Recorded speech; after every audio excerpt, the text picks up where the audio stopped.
My name is Olivia Chen. I'm 42 years old, a board-certified pediatrician practicing in Seattle, and 15 years into a marriage I thought would last the rest of my life. I've always been the one who planned things, the one who kept the details straight, who remembered birthdays, who sent the thank you notes. I kept our calendars synced and our fridge organized and our marriage, on the surface, running smoothly. I met Michael when I was 24 and in residency, exhausted and running on caffeine and panic. He was working for a financial tech startup back then, confident in a tailored way, always 5 steps ahead of the conversation. He wasn't loud or showy, not the kind of man who made a room stop and look, but he was composed, charming in that cool water kind of way, the opposite of my chaotic, sleep-deprived life. We balanced each other, or at least I thought we did. We got married 2 years later, bought a townhouse in Capitol Hill, and slowly climbed the ladder. Me in medicine, him in finance. No kids. That was a decision we came to together, or so I believed at the time. He said he didn't want to raise children while I was always on call. I said I didn't want to raise them alone.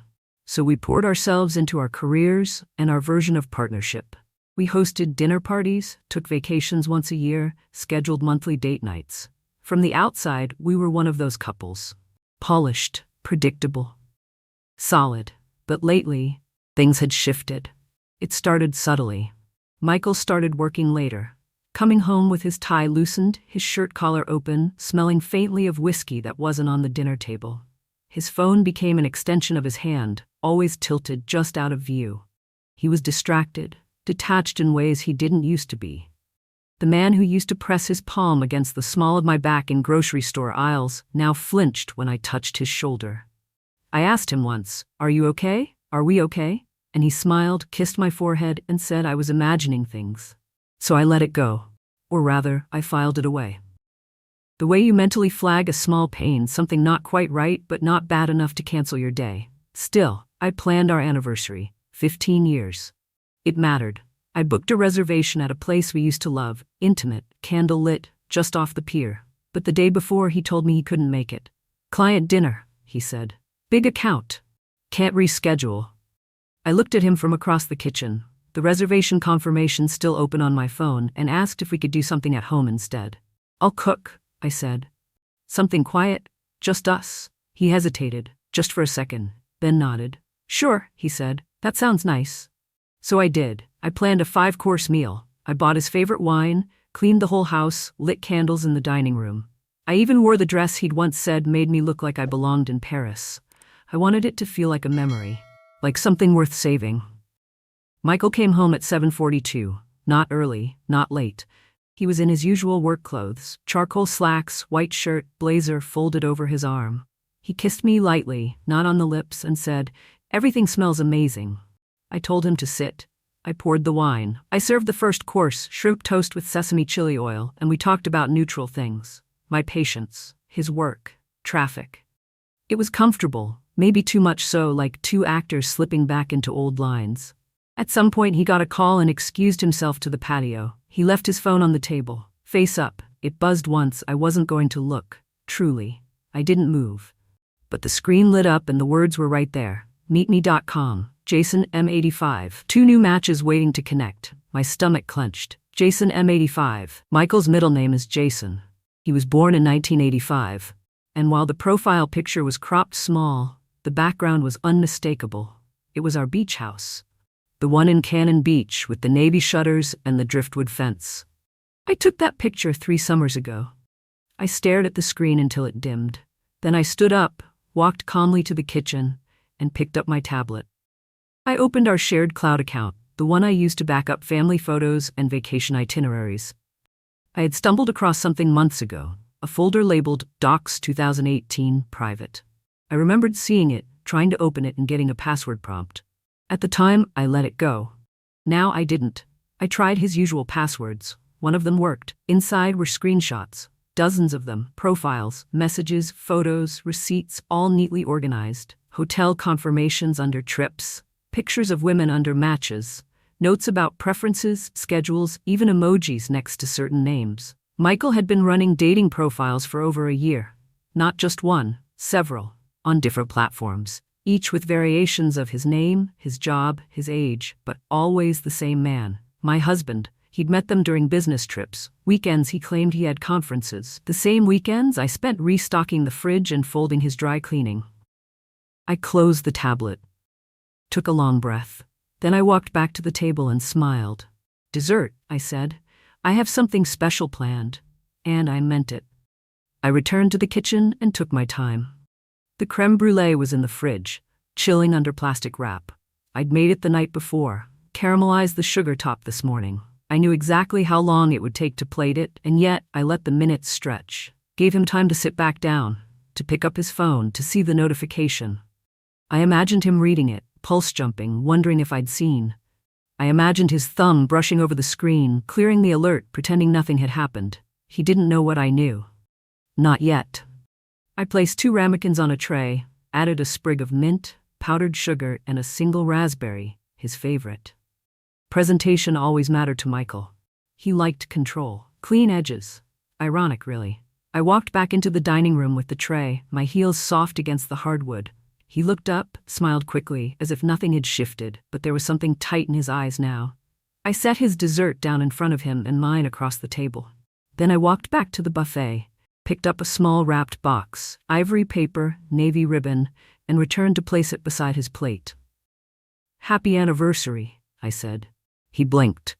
"You didn't have to." "I wanted to." He picked it up, hesitated. "What is it?" "Something I prepared. Just open it." He started to tug at the ribbon slowly. I could see the edge of his thumb pressing harder than necessary. He was nervous. Good. He should be. When the box opened, he stared for a long second.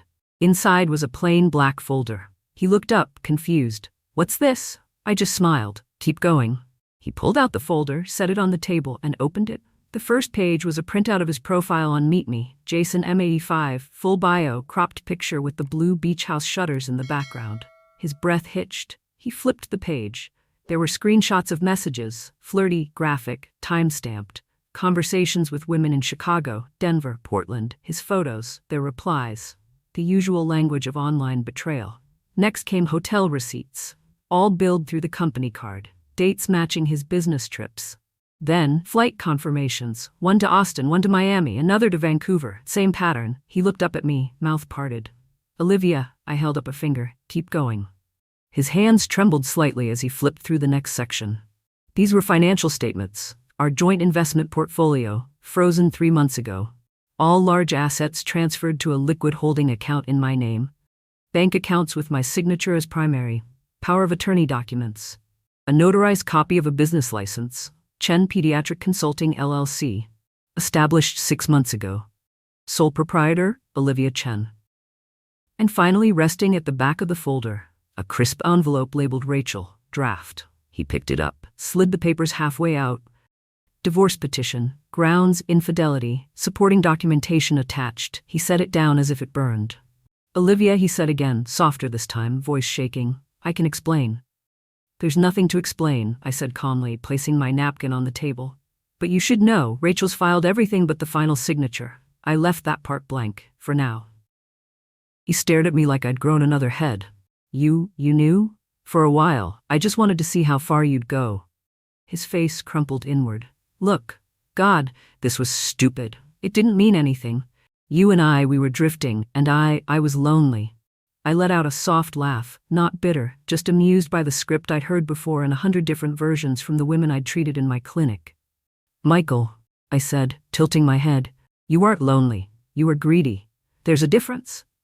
He tried to say something else, but I was done. I lifted my champagne flute.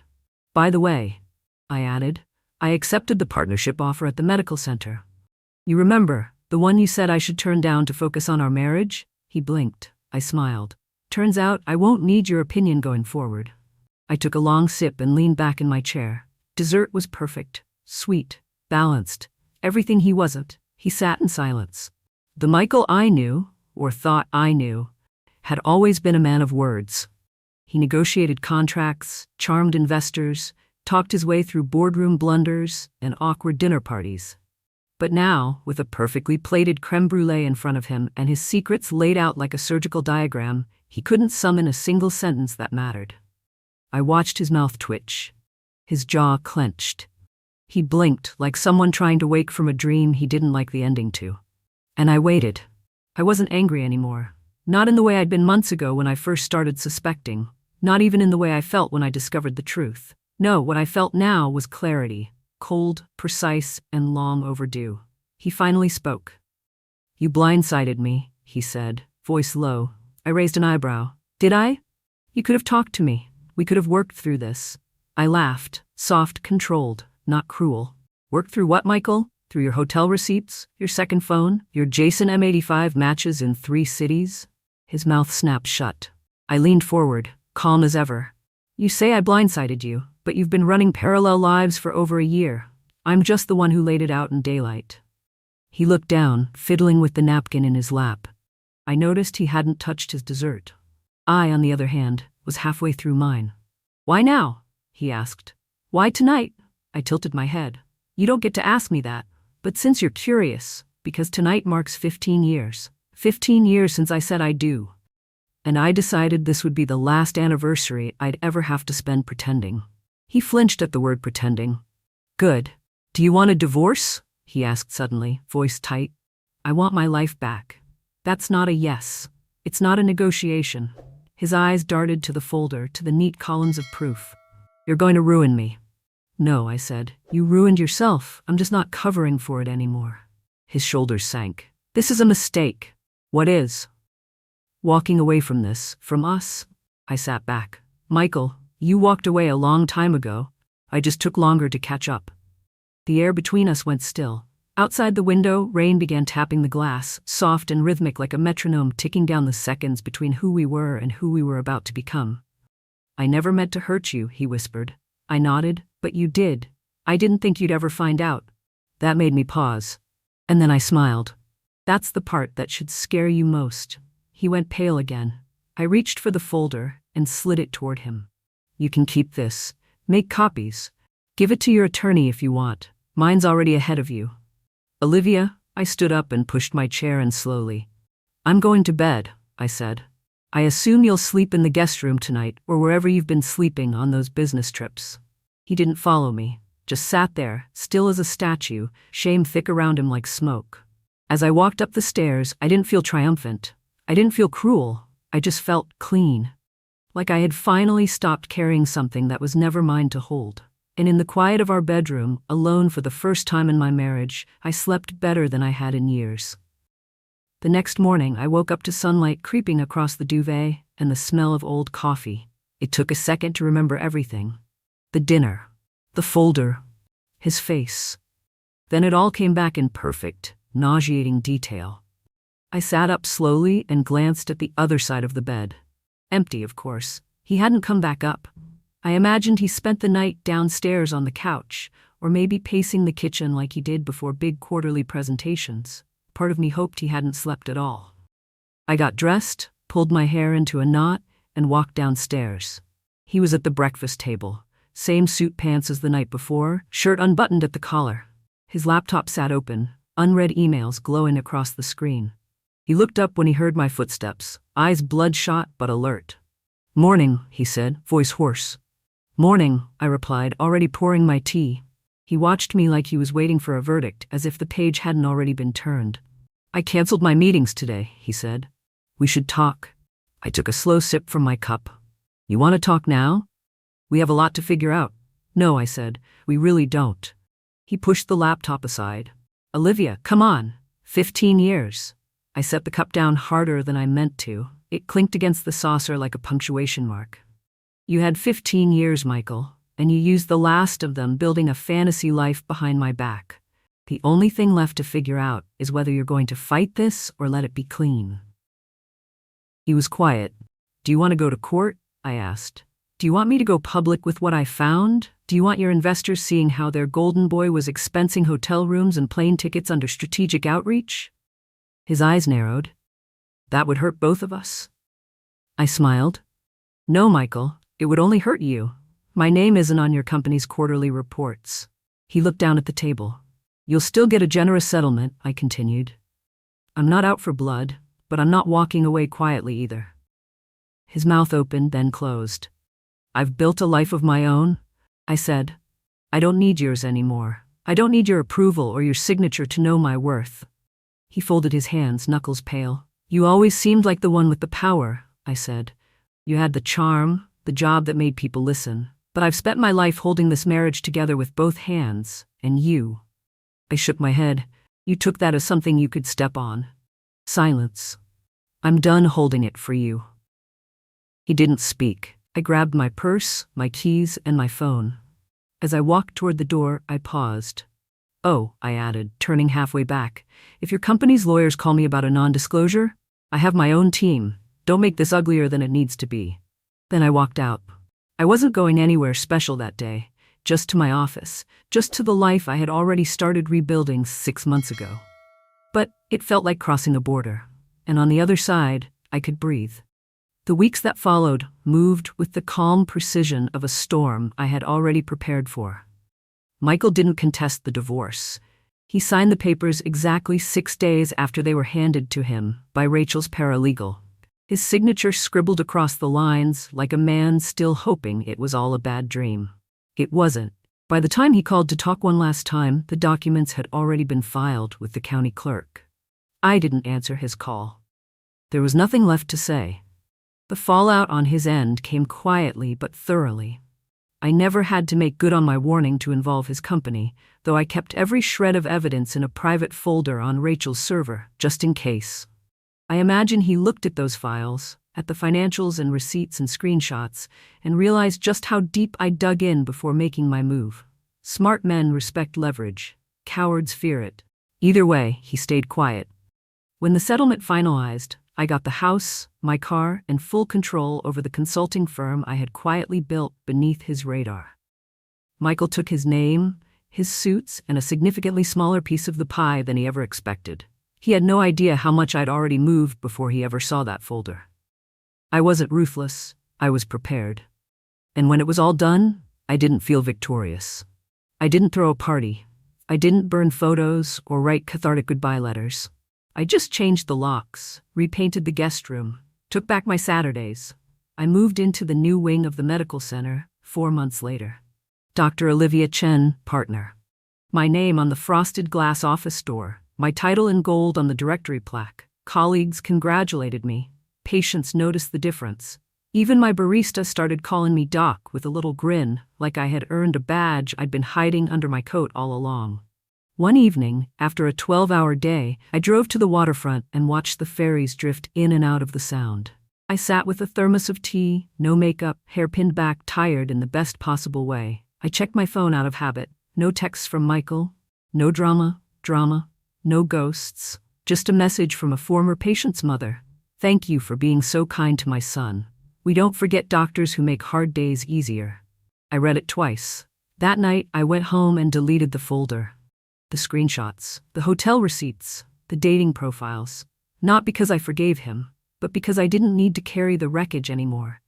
I had walked through it, and I had made it out whole. A year passed, then another. By the time the 3rd anniversary of the divorce rolled around, I barely registered the date. It only struck me when I saw a reminder pop up on my phone calendar, an old recurring event I'd long forgotten to delete. Anniversary dinner reservation, 7:30 p.m., June 10th.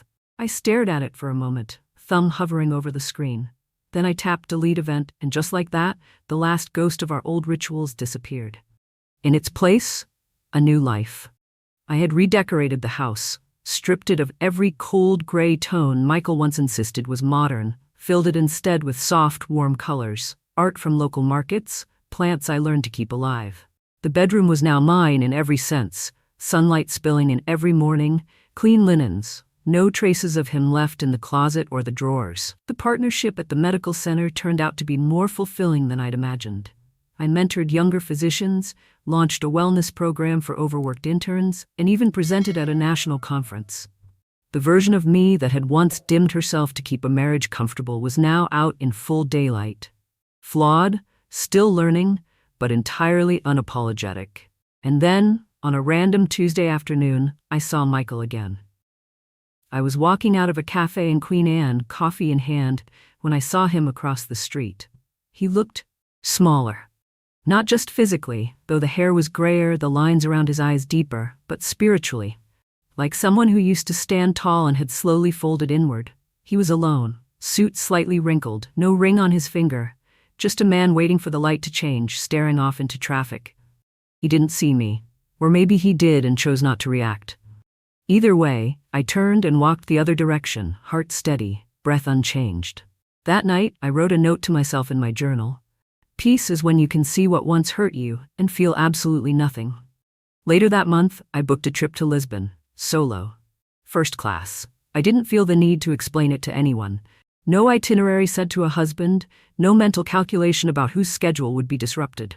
Just me, a suitcase, a window seat, and a quiet joy that felt deeper than anything I'd ever faked in our 15 years together. In Lisbon, I strolled cobblestone streets with wine in hand, ate pastries without guilt, wandered through museums and let myself cry in front of a painting that reminded me of nothing in particular. One evening, sitting on a balcony overlooking the sea, I received a message from Rachel, my attorney-turned-friend.